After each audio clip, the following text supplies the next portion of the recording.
자, 여러분 안녕하십니까? 자, 여러분 이번 시간에는요 챕터 8장 화폐 수요와 통화정책에서 3절 통화정책에 대해서 우리 살펴보도록 하겠습니다.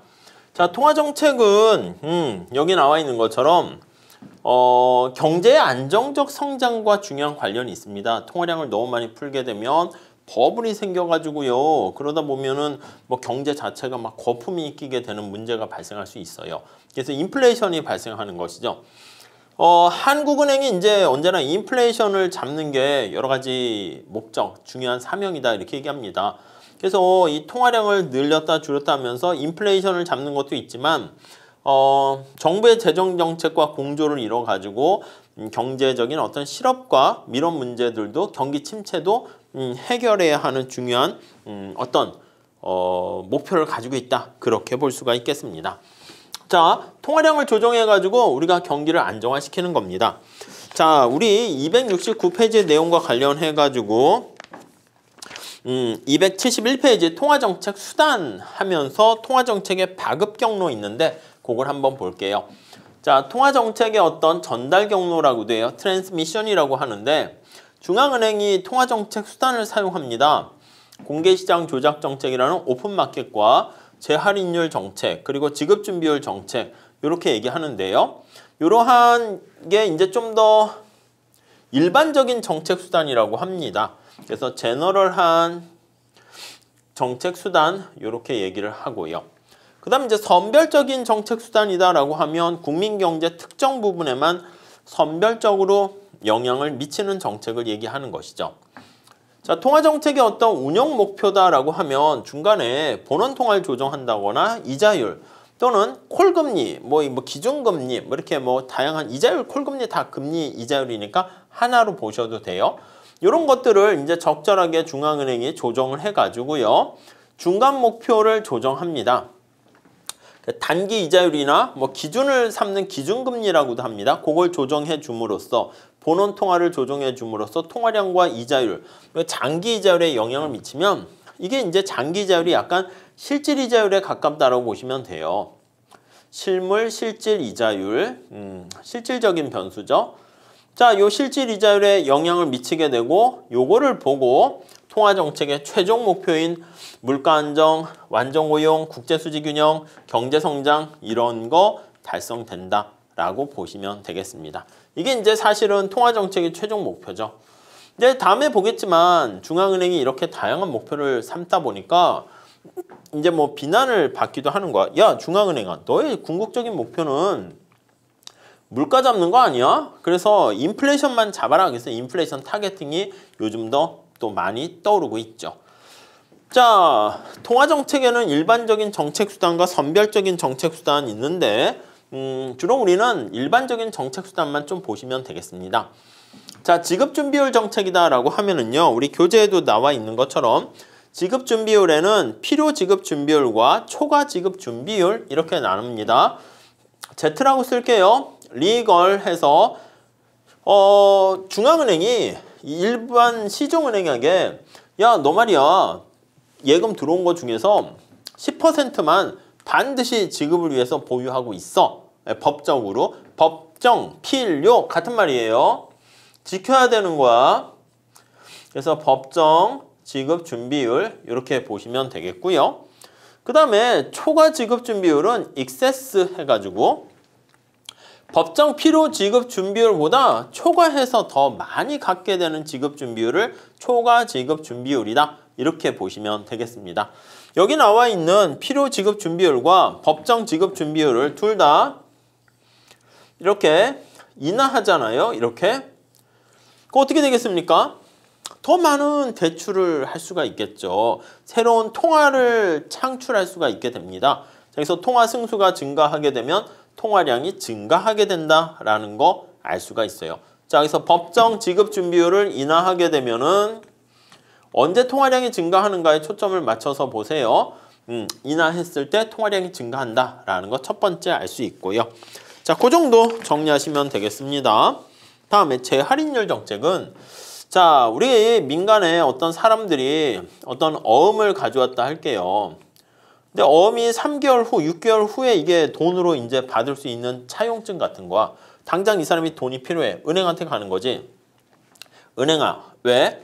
너 말이야, 이게 나 어음이 있는데 이거 6개월 후에 내가 돈으로 이제 받을 수 있는 거거든? 근데 내가 지금 당장 돈이 급전이 필요하니까 이 어음을 받고 너 대신 나한테 돈 좀 공급해라. 이렇게 얘기하는 거지. 은행이 어음을 가지고 있어요. 이제 어음을 갖고 있는데 뭐 개인 사람은 아니고 이제 뭐 기업체 뭐 이렇게 되겠죠. 이 어음, 은행도 갑자기 돈이 필요할 수 있잖아. 이렇게 해서 어음을 받고 6개월치 되는 걸 시간 현재 가치로 바꿔서 할인해서 우리가 받게 되는 이걸 디스카운트 할인한다라고 얘기합니다. 할인해요. 할인. 자, 이렇게 할인된 거를요. 여기 나와 있는 것처럼 어음을요. 얘 또 중앙은행한테 가서 또 한 번 할인받는 거야. 아니 시중에 은행이 돈이 없잖아 갑자기. 그래서 야 중앙은행아 왜? 너 이거 받고 대신 자금 좀 나한테 줄래? 이렇게 얘기하는 겁니다. 한 번 할인된 걸 또 한 번 할인했다라고 해가지고 재할인율이다. 이렇게 보시면 되겠습니다. 자, 그 두 번째 단락에 보시면 자, 통화량을 늘릴 필요가 있을 때 중앙은행은 재할인율을 낮춰가지고 시중은행이 중앙은행으로부터 더 많은 자금을 빌릴 수 있도록 유도한대요. 얘 나와 있는데 한번 볼게요. 자, 예를 들어 시중은행이 고객에게 할인받은 10억 상당의 약속어음이 있어요. 이거를 시중은행이 중앙은행한테 제시하는 거야. 그래서 이걸 10억을 다 받는 게 아니지. 이게 앞으로 미래에 받는 거니까 현재 가치로 디스카운트를 하게 되는데 그걸 재할인율을 만약에 10% 이렇게 인하하게 되면은 10%로 하게 되면은 어음을 주고 얼마를 받습니까? 라고 하면요. 9억을 받는 거야. 9억을 이렇게 시중은행이 중앙은행한테 받을 수 있죠. 근데 만약에 10%로 할인하는 게 아니라 20%로 만약에 이렇게 다시 할인을 받게 되면 그럼 이게 10억 원짜리 약속 뭐 어음을 상업 어음을 디스카운트를 20%로 하게 되면 이렇게 8억 원만 받게 된다라는 것을 알 수가 있습니다. 자, 그럼 어떻게 1억 원이 줄어들게 되겠죠. 자, 그럼 다시 정리할게요. 그럼 재할인율을 높이니까 통화량이 감소했고 언제 통화량이 증가합니까? 라고 하면 지금 여기랑 똑같이 재할인율을 낮춰야 된다라는 거 알 수가 있습니다. 이렇게 재할인율을 인하하게 되면 그러면 통화량이 증가한다라는 거 확인할 수 있겠습니다. 오케이, 이해되시죠? 다음에 자, 이렇게 일반적인 정책 수단이 두 가지가 있고 오픈마켓이랍니다. 공개시장 조작 정책이다라고 해서요. 공개된 시장에서요. 국공채를 사고 파는 행위를 통해서 통화량을 조정하는 겁니다. 자, 본원 통화를 조절할 때 여기 나와 있는 것처럼 중앙은행이 시중은행에다가 통한증권을 국공채를 매매해서 본드를 산다라고 합시다. 본드를 매입했어요. 매입을 하게 되면 그 대가로 이제 본드를 샀으니까 뭐가 돈이 나가야 될 거 아니겠습니까? 그럼 여기에 이렇게 돈이 나가게 되는 거야. 그럼 통화량을 감소시키려면 시중에서 매입한 본드를 파는 거야. 그래서 야 이거 너 본드 이거 사가지가 하면 대가로 돈을 받게 되면 통화량이 줄어들겠죠. 자, 그래서 공개시장에서 국채를 매입하거나 이렇게 되면 통화량이 증가하게 되는 거 우리가 알 수 있어요. 통화량이 증가하면 이자율은 떨어진다. 이렇게 보시면 되겠네요. 오케이? 이해되십니까? 뭐 그 정도까지만 보시면 되겠습니다. 자, 중앙은행 창구를 통해서 나가는 거니까 이거는 본원 통화가 이렇게 밖에 나가는 거야. 그래서 본원 통화가 영향을 미쳐요. 앞에서 본 것처럼 법정 지급 준비율 인하하면 이거는 본원 통화는 가만히 있죠.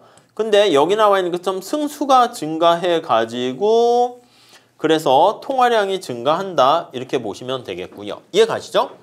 재할인율을 인하하면요. 중앙은행 창구를 통해서 나가니까 이거는 승수가 증가하는 게 아니고 본원 통화 자체가 증가해서 통화량이 증가하게 된다라는 거.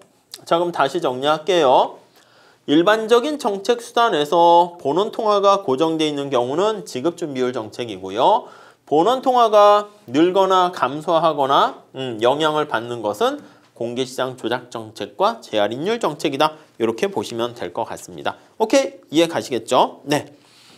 자, 그 다음에 선별적인 정책 수단은 거기 나와 있는 것처럼 직접 규제하는 겁니다. 선별이 직접이야. 어느 부분을 셀렉트 해가지고 그 부분만 탁 컨트롤하는 것이죠. 자, 그래서 직접 규제 수단인 거예요. 전체적인 게 아니라. 대출 한도제 들어봤잖아. 뭐 집을 살려고 하는데 대출 받으려고 하는데 안 됩니다. 이렇게 하는 거야. 뭐 그거야 이제 부동산 과열을 막기 위해서 그런 거지만 은행별로 대출 한도나 용도를 직접 정해주는 거야. 그렇게 하다 보면은 대출을 해주는 걸 억제해서 통화량을 조정할 수가 있게 됩니다. 아니면은요, 거기 다음 페이지에 나와 있는 것처럼 금리 규제 정책을 사용합니다. 직접 이자율을 컨트롤하는 거야. 그래서 싼 이자율로 특정 부분에 자금을 집중적으로 공급할 수가 있는 것이죠. 정책금융이라고 하는데 경제개발 초기에 전략적으로 우리나라가 뭐 철도, 뭐 섬유, 무슨 뭐 자동차 이런 쪽을 발전시키려고 하면 그런 쪽에다가 이제 자금을 저리의 자금을 빌려주는 거야. 돈이 훨씬 더 많이 나갈 수가 있겠죠. 뭐 그 정도 정리하시면 될 것 같습니다. 자, 그 다음 통화정책의 운영 목표 해가지고요. 각종 통화정책의 수단을 얘기하는 건데요. 하나는 중간 목표 관리자가 있어요. 여러분, 인생의 삶이 뭐야? 인생의 삶이? 뭐 이번 거시경장에서 A+ 받는 게 여러분들의 인생의 삶이야? 아니, 그건 아니겠지. 인생의 삶의 최종 목적은 저 뒤에 뭐라고 해야 될지 모르겠네. 행복한 삶을 사는 거야. 근데 행복한 삶을 살기 위해서는 돈을 많이 벌어야 될 것 같고 좋은 직장에서 행복하게 워라밸을 살기를 원합니다. 좋은 직장에 가려면 졸업을 좋은 학교를 하거나 학점도 잘 받거나 뭐 여러 가지 취업을 잘 해야죠. 졸업과 취업을 잘 해야 되겠죠. 오케이. 근데 취업을 잘하고 졸업을 잘하려면 학점을 잘 받아야겠지. 학점을 잘 받으려면 중간고사를 잘 봐야 되겠고 중간고사를 잘 보려면 지금 수업을 잘 들어야 되겠고. 그러니까 우리의 삶이 저 멀리 뭐 다양한 어떤 추상적인 머나먼 목적이 있을 텐데 이 과정을 가는데 내가 경로를 이탈했나? 그걸 보는 거야. 수업을 잘 안 들었어. 경로 이탈했네. 중간고사 망했어. 오, 진짜 이탈했네. C 학점을 받았어. 이거 완전히 이탈하고 있죠. C뿔 받고 그럼 취업을 실패하고 행복과는 거리가 먼 이렇게 되는 거예요. 이해 가시겠죠? 그래서 최종 목표를 달성하기 위한 중간 목표를 세워가지고 그거를 컨트롤합니다. 우리가 이제 일반적으로 얘기할 때는 통화량이라든가 이자율이라든가 이런 걸 가지고 우리가 중간 목표를 사용해요. 근데 됐어. 뭐로 가도 뭐 서울로만 가면 된다 등등 그런 말이 있는 것처럼 됐어. 그냥 나는 한국은행의 목표가 물가를 잡는데 바로 중간 목표 필요 없어. 우리는 저 행복을 바로 타겟팅해서 바로 잡겠다. 그래서 중간 목표를 두지 않고요. 최종 목표인 인플레이션, 물가를 바로 잡겠다라고 생각하는 게 바로 물가 안정 목표제다. 이렇게 보시면 되겠습니다. 아셨죠? 그래서 예전에는 더 중간 목표 관리자가 많았으면 요즘 같은 경우는 금융시장도 너무 복잡하고 통화량도 막 컨트롤이 힘들고 막 등등 이래서 됐어. 야 그냥 물가를 잡자. 이렇게 하는 경우가 많이 생겼다라고 보시면 되겠습니다. 자, 중간 목표 관리자로서 이렇게 관역을 맞추려고 합니다. 그때 최종 목표와 중간 목표가 우선 첫 번째 최종 목표를 달성하기 위한 그 중간 목표로서 의미가 있는 건 어떻게 됩니까? 라고 하면요. 최종 목표랑 중간 목표가 안정적이고 체계적인 관계가 있어야 돼. 당연하지. 우리 앞에 본 것처럼 내가 A+를 받고 졸업과 취업을 잘 해야지 여기에 나와 있는 행복을 달성할 수 있는 거잖아. 이해 가시겠죠? 그게 이제 중간 목표랑 최종 목표가 관련이 있어야 되고 두 번째는 중간 목표가 우리가 선택된 변수를 쉽게 파악하고 측정할 수가 있어야 돼. 여기 나와 있는 것처럼 학점이 A뿔은 아니더라도 A를 받았다? 그럼 이게 내가 지금 잘하고 있는가? 얼마나 잘하나? 좀 잘 못하나? 그런 걸 파악할 수 있어야 되고 또 내가 당연히 컨트롤할 수가 있어야 되겠죠. 그래서 거기 보시면 조건 1, 2 뭐 쉽게 알 수가 있고요. 중간 목표로서 그래서 좀 타당한 게 뭐가 있습니까? 라고 하면요. 거기 나와 있는 것처럼 하나는 통화량이다 해서 통화량 파가 있고 하나는 이자율이다. 이자율 파가 있습니다. 뭐 둘 다 완벽한 건 없다라는 게 이제 결론입니다. 통화량에 너무 집중을 하다 보면 이자율이 급격한 변동을 하게 되고 이자율이 막 오르락 내리락 하게 되면 실물 부분의 투자라든가 이런데 커다란 변동 위험을 가져다 준단 말이죠. 자, 그리고 이자율에 너무 집중을 하다 보면 통화정책이 이자율을 맞추다 보니까 경기를 오히려 불안정하게 만들어요. 이자율에 초점을 맞추려고 하다 보니까 돈을 많이 풀고 줄이고 막 이렇게 하다 보니까 오히려 경기를 불안하게 만들 수가 있고요. 그래서 둘 다 지금 여러분들은 둘 다 완벽한 방법이 아니다. 둘 중에 하나는 포기해야 된다 라고 보시면 되겠습니다. 그래서 됐어. 요즘같이 물론 저 뒤에 나중에 윌리엄 풀이라는 학자는 이런 거 얘기할 때 ISLM 곡선을 이용해 가지고 실물 시장이 불안정하면 통화량을 중간 목표로 쓰는 게 더 유리하고, 유리하다는 것은 지금 국민 소득의 변동폭을 줄일 수 있다라는 거예요. 화폐 부분이 불안정하면 이자율을 중간 목표로 사용하는 게 타당하다. 그런 주장을 내세우기도 합니다. 자, 그 정도 정리를 해 주시면 될 것 같고요. 자, 중간 목표의 어떤 설정과 관련해 가지고요. 피셔의 방정식이라는 거. 이거는 뭐냐면 통화량 같은 측면에 초점을 더 맞춰서 보려고 합니다. 뭐냐면 자, 우리 MV는 PY 있잖아. MV는 PY. 이거를요. 변화율로 씁니다.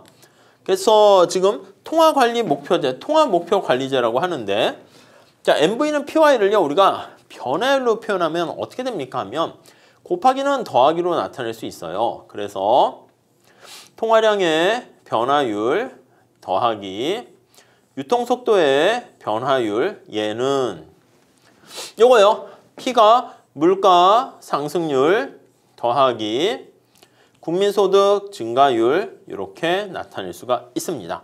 자, 그래서 목표로 하는 통화량은 얘는 어떻게 결정할 수 있습니까? 라고 하면요. 이번에 우리나라가 경제성장이 한 3% 할 것 같다. 여러 가지 이유 때문에 인플레가 한 2%가 될 것 같다. 이렇게 예상된다 합시다. 화폐가 도는 유통속도가 만약에 한 1% 될 것 같다. 이렇게 되면 여기 나와 있는 것처럼 통화량을 얼마로 결정해야 됩니까? 이거 값을 알 수가 있죠. 그래서 그 식을 여기다 이렇게 써놨는데 이 자연 성장률이 Y가 증가하는 거예요.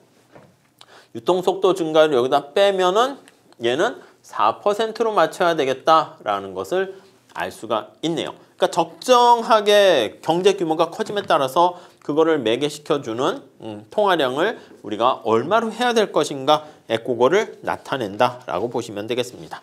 자, 근데 요 정도 봐주시고 우리나라 기준금리가 이제 어떻게 되는가 보면은 미국이 2008년 금융위기 될 때 이렇게 금리를 자꾸 떨어뜨리잖아요. 경기를 부양시키려고. 우리나라도 거기에 맞춰서 이렇게 떨어졌다가 거의 바닥을 기다가 그다음 너무 유동성이 올라가니까 어느 순간에 이제 금리를 조금씩 올렸다가 낮췄다가 또 조금씩 다시 올리고 이렇게 돼 있어요. 최근 데이터를 일부러 안는 건 여러분들 이거 한국은행 홈페이지나 이런 데 가보시면 엑셀이나 이런 걸로 데이터를 쫙 볼 수가 있거든요. 그걸 한번 들어가서 봐보시기 바랍니다. 자, 이 정도 하고 넘어가도록 할게요.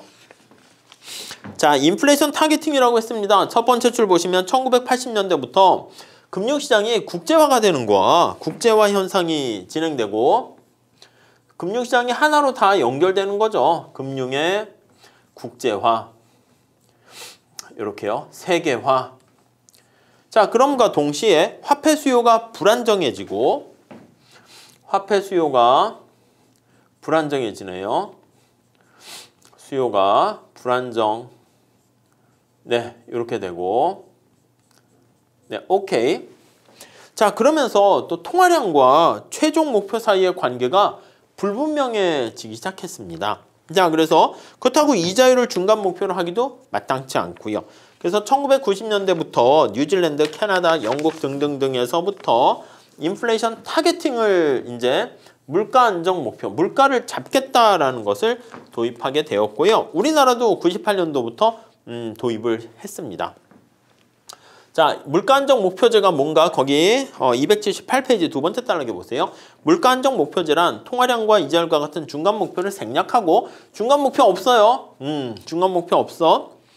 아예 물가 상승률만을 통과하자, 통제하자 이겁니다. 통화정책이 유일한 목표로 채택을 해서 물가를 잡자 이겁니다. 통화정책이 물가뿐만 아니라 고용, 환율, 경제성장과 같은 다양한 목표를 동시에 달성할 수 있는지에 대한 회의가 제기되었고 통화정책이 장기에는 고용에 별다른 영향을 주지 못하고 물가만 올리게 된다는 결과를 가져오게 됩니다. 자, 그러면서 물가를 잡자 이렇게 얘기하는 것이죠.